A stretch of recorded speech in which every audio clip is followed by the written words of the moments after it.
Welcome to the art project. We are going to create some artwork using block letters, washable markers, Sharpie pen, a little bit of water. This is the final product that I did for the demonstration, and here we are in our sketchbook. First of all, you need to make sure that you know how to do block letters and do them pretty decently. You're going to draw a phrase of some kind. The longer the phrase, the better, really. And you're going to draw these phrases in block letters, and I've chosen to do both really geometric looking block letters and more organic looking block letters. So my first page, I just practiced overlapping geometric block letters, that is very straight and corners and so on.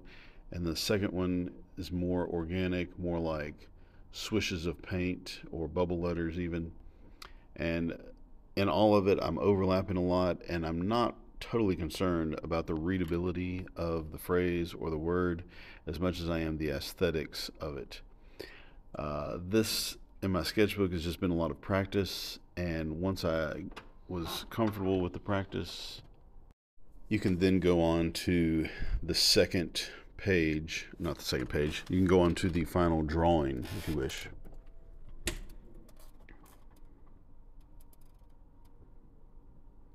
Try to make sure that you overlap a lot and you also go off the sides of the paper. For my final project, I put a 1/2-inch border all the way around the paper. It's always good to put a border, that way if you get it matted or framed, then the framers don't cover up your picture, they can just cover up the border of paper when they do it. So you're going to trace that border with Sharpie pen. And I drew a little set of lines in the middle so that I could get the very first block letters that I did straight across the middle. That's not necessary for your picture. You can wing it if you want to, but I wanted to kind of center my first phrase, which is the art project, the title of my YouTube channel. And I wanted to get it centered, so I measured a little bit and got it where I wanted it.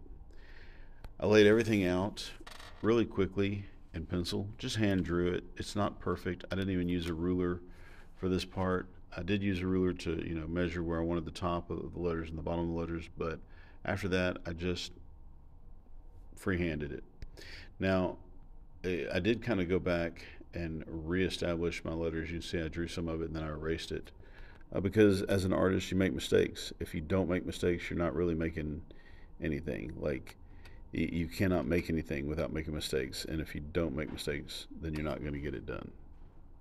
After I did it in pencil, I then went back over it in Sharpie. And you'll notice again on this first set of words through the middle, I did not overlap, but there will be plenty of overlapping in just a minute.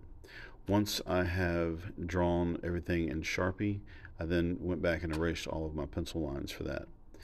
Now I am writing more block letters, the same phrase, behind the original letters, and I'm overlapping so much, and I'm not going in a straight line. I'm trying to make this crazy and artistic and fun and wild. So once I have drawn everything in pencil, I'm then going over it with Sharpie, being careful not to go through the original Sharpie letters that I drew in the middle there. I want it to look like these are behind. Here's the second set of letters I did at the bottom, and I'm just going to repeat this process over and over again until it is complete. I videoed everything that I did, and I don't think I missed anything in this particular video, and when I was done, the video footage was 2 hours and 30 minutes. So the whole process of doing this project from sketchbook to the final paint stroke was 2 hours and 30 minutes. I've of course sped the video up. The video is less than 8 minutes long, just over 7 minutes. So the next thing you're going to do is you're going to fill in the background, the negative space. All of these processes take a while. As I said before, it takes 2 hours and 30 minutes. So look at your class time. If it took me 2 hours and 30 minutes of hard, diligent work, it's possibly going to take you as a student much longer. So stay off your phones, don't talk to your friends, focus on the task. Challenge yourself to focus on the task. Once I had all of the background colored in color pencil, I then outlined each letter across the middle in red washable marker. Not really outlined it, I inlined it. I lined the inside of it, and then I took some paint, some water, and just went over it, and it dissolves the washable marker and makes it kind of watery and washy in the middle. It's a really neat effect. And I just did this for every single letter. I, I used red in the middle and then all cool colors in the background. Red is a warm color, and blue green and green are cool colors. And so in order to make the red stand out, I used blues and greens in the background. Cool colors. You can use whatever colors you want. Try and be creative and think of some colors that will work well together.